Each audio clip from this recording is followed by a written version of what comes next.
I'm the only one left now, still here long after the party finally wound down years and years ago.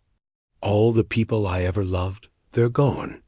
All the ones I couldn't stand, they're gone too. My wife left first, then my old friends slowly faded away, and even my enemies eventually slipped out of this world. Before each one of them departed, almost without fail, they would look at me with that same curious expression and ask the exact same question. Walter, what's your secret? How have you kept going all this time?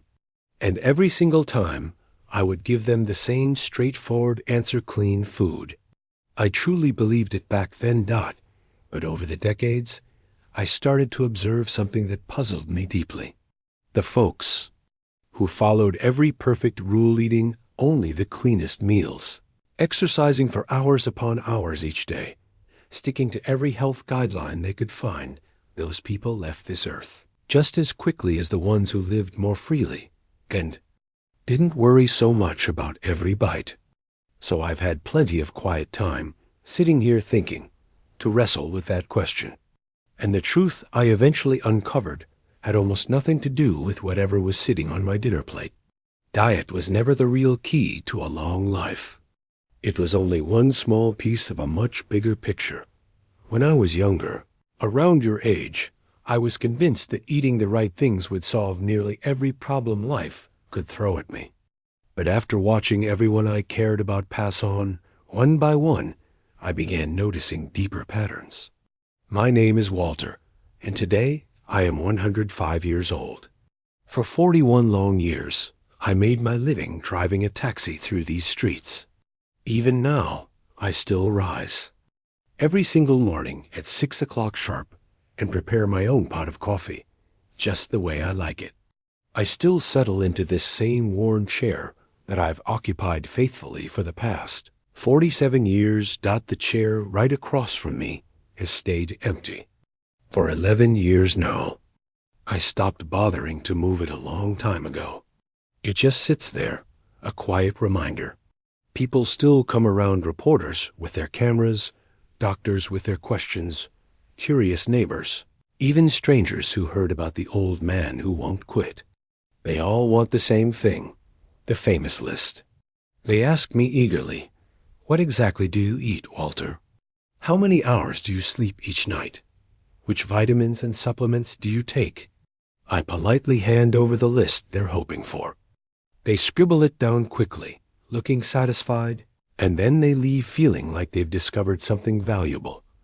I'll share that list with you too, right now. But if that's all I give you, you'll walk away just like the rest of them, pleased with yourself, but completely missing the deeper truth that matters most. Because almost everyone who sat in that chair across from me missed the real point entirely. Nobody ever leaned forward and asked the questions that actually kept me wondering. Walter, what kept your spirit alive after every single person you knew had left? Or Walter, after 105 years, how do you still find enough reason each morning to decide that today still matters? Those were the questions I was always quietly hoping someone would ask. But they rarely did. They were too focused on my breakfast menu or my bedtime routine. If getting enough sleep by itself could stretch a person's years into forever, then plenty of the people I once knew would still be walking around today. Maybe you're curious about that list too, so here it is, plain and simple. Every morning, 2 eggs fried gently in real butter. Good, honest meat maybe twice a week. Fresh vegetables pulled straight from the earth. Bread that actually tastes like bread. Plenty of clean water. Strong black coffee. No fancy powders. No handfuls of pills. No complicated supplements. And yes, I'll be honest with you, I still enjoy a small piece of chocolate after dinner. From time to time, or a little whiskey on especially cold evenings when the wind howls outside. I never starved myself. I never turned eating into some kind of punishment or made myself feel guilty for enjoying simple pleasures. The people I watched who treated food like a strict religion, who counted every single calorie, who stressed over every meal, who felt ashamed whenever they sat down at the table. Most of them carried a heavy kind of misery with them. And in my long experience, miserable people don't tend to stick around very long in this world. There was this one doctor, I can't recall the exact year anymore. It was so long ago. A young, very confident man who sat me down and warned me seriously that my cholesterol levels were going to take me out before I even reached 60. Well, I outlived him by many decades. When I heard the news later at the hospital, I didn't know quite what to say. So I said nothing at all, just nodded quietly and headed back home. Go ahead and write the list down if it brings you comfort. It's all true. But what I'm about to tell you now carries far more weight than any list of foods ever could. Nutrition is important, yes, but it's only one small fragment of this entire puzzle we call living. Back when I was still driving the taxi, I had one regular passenger for about 4 years. Twice a week, without fail, I'd pick him up from the same hospital. I never forgot his name, Dr. Polson. He was a respected nutritionist who had written books and gave lectures all over. The man knew more about food than almost anyone I've ever met. What to eat, what to avoid, the perfect portions, the ideal timing for every meal. I learned so much just listening to him coach his patients from the back seat of my cab, more than many people learn sitting in fancy classrooms.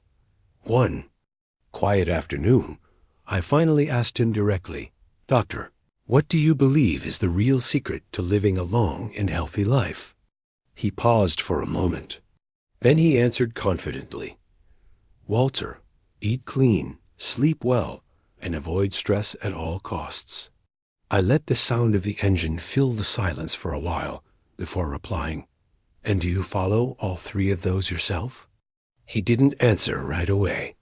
After a long moment, he admitted softly, "I eat clean. I sleep well enough. But the stress, I never quite figured that part out." Dr. Polson passed away in his 70s. I ended up driving his wife to the funeral service. I still think about him sometimes. Here was a brilliant man who had studied everything, written the books, given the talks, and the one thing that slowly wore him down was the very thing he could name but couldn't release. If a perfect healthy list could truly keep someone going forever, that man should have lived to 105 and beyond. But knowledge alone wasn't enough. I came to understand this truth even more clearly because of Margaret. Margaret and I shared 58 beautiful years of marriage. I tried to be a good husband in all the ways that are easy to see and measure. I worked hard. I came home every night. I didn't disappear into bad habits. But year after year, she would gently remind me, "Walter, you're sitting right here, in that chair, but part of you is still out there driving that taxi. Come home now fully." Those words stayed with me and helped carry me forward into these later years. When I finally retired, I spent months just sitting around with nothing structured ahead of me. No morning shift, no familiar routes, no one waiting for me to arrive. Somewhere, I would wake up, make my coffee, settle into this chair, and simply wait for the day to pass. 1 month turned into 2, and the pattern stayed the same. Margaret would walk by softly and ask if I wanted more coffee. I'd say yes, and she'd bring it. That was often the highlight of the entire day. My life had quietly become that of a retired man just waiting for the end to come. If you have no real purpose pulling you forward into the next morning, then all you're really doing is waiting to leave. And your body eventually listens to that quiet signal. Then one ordinary morning, I walked out into the garden without any particular plan. There was a stubborn weed growing too close to the tomato plants, so I reached down and pulled it. Then another and another. Before I knew it, 2 full hours had passed. I was on my knees, hands covered in rich dark soil, breathing hard, but feeling more alive than I had in months. When I finally stepped back inside, Margaret was standing there at the doorway. She didn't say much, but the look on her face said, "Everything?" It was the expression of a woman who had been waiting, not just for an hour or a week, but for years. In that moment, I had found a purpose again, no matter how small, and I had gone after it. I wasn't simply sitting and waiting anymore. A purpose doesn't need to be grand or impressive to the outside world. It just needs to be strong enough to pull you up out of the chair. For me, it started with that garden. When I reached 70, I added a daily 20-minute walk. I know every single crack and bump in that old pavement like the back of my hand. Those small, steady routines became my anchors. If I had spent those years just sitting and waiting, you probably wouldn't be listening to this story right now. Every single day, I made sure to give myself some reasons, sometimes tiny ones, too. Keep moving forward. Arguing good-naturedly with a neighbor about last night's football game.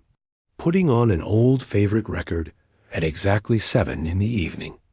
Watching the sunlight hit the window at that perfect golden angle around 4 o'clock every afternoon, like clockwork.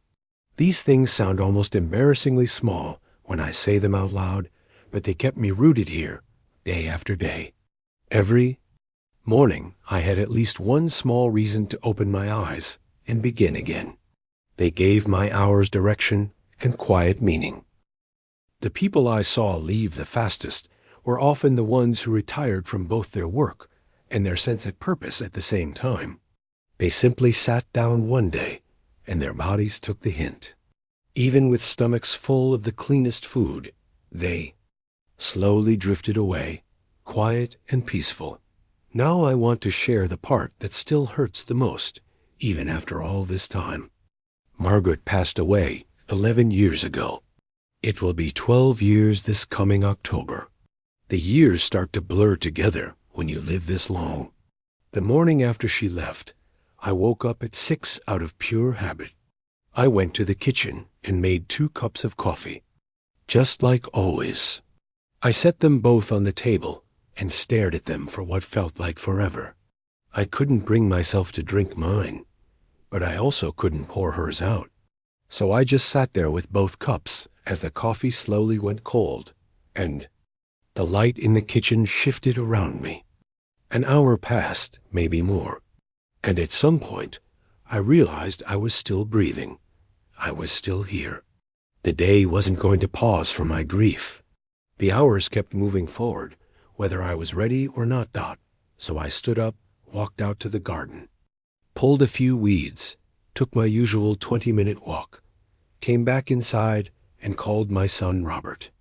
We didn't talk about anything especially deep at first, just ordinary things. But somewhere inside that painful, ordinary day, I found one small reason to keep going. Not a big, heroic reason, just enough to take the next step. That, more than anything else, is the only real secret I've discovered in 105 years. Every single day, you have to find a reason, any reason to keep going. Some days that reason is so small, it can fit right in the palm of your hand. My son. Robert is 78 now and lives about 40 minutes away. Last spring he called and said he'd been meaning to visit, but work was keeping him busy. He'd come when things calmed down.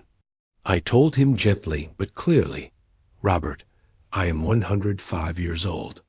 Come now, or you'll come when I'm already gone. The choice is yours." He came that very Saturday. We sat together on this old porch for 6 full hours. He shared things he had carried inside for nearly 30 years. I told him truths I should have said when he was much younger. Now he visits every 3 weeks. Having good people around you isn't just a nice extra in life. It's one of the things that actually helps keep you here. And because I'm far too old to waste time with pretty lies, I'll tell you one more honest truth. Part of living this long is simply luck. My father made it to 94. My grandmother passed 90. The body I was given at birth came with strong bones and good fortune. I could try to claim it was all discipline and careful choices, but that would only be half the story. And half-truths are, For people who still feel they have something left to protect. My name is Walter. I am 105 years old. This morning I woke at 6, made my coffee, spent a little time in the garden, though I can't kneel quite as easily as I once could, watched the morning light slowly fill the room, put on an old record, settled into this familiar chair, looked at the empty one across from me, and said good morning to it the way I do every single day. Eat real food when you can. Move your body every day, even if it's only a little. Keep good people close to you. Find something, anything that makes opening your eyes in the morning feel worth it. But above everything else, stop merely getting through your days. A man can reach 105 years and still have checked out long ago, spending most of his time waiting to finally arrive somewhere else. The days are not obstacles standing in your way. The days themselves are the whole beautiful, painful, ordinary miracle. They are what we have. Live them well.